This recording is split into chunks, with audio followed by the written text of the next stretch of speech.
এখন সময় সকাল ওই 8:30টার মতন বাজবে। এখন আমি যাচ্ছি নৌকার ঘাটে। কেন যাচ্ছি চলো তোমাদের প্রথম থেকেই বলেছি। তোমরা জানোই প্রায় 1 মাস আগে আমাদের এখানে বিরাট বড় একটা বন্যা হয়েছিল। আমাদের গ্রামটা একটা নদী আর একটা বিরাট খালের মাঝে অবস্থিত।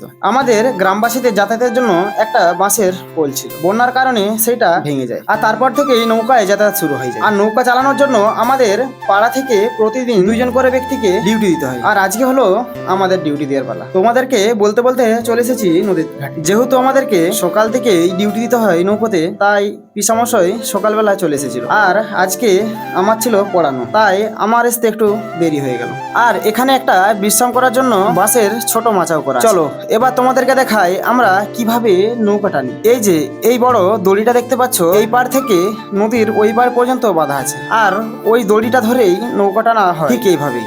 আর এইরকম প্রায় 3 থেকে 4 মাস আমাদের যাতায়াত করতে হয় প্রত্যেক বছর। ছোট ছোট স্কুলের বাচ্চাদেরও অনেক অসুবিধা হয় স্কুলে যেতে। এই ভরা নদীতে অনেক রিস্ক নিয়ে আমাদের সকলকেই পারাপার হতে হয় প্রতিদিন। এই ছিল গ্রামবাসীদের দৈনন্দিন জীবনযাপন। চলো এবার আমি আমার নৌকো ডিউটিতে দেখা হবে অন্য কোনো একটা নতুন ভিডিও।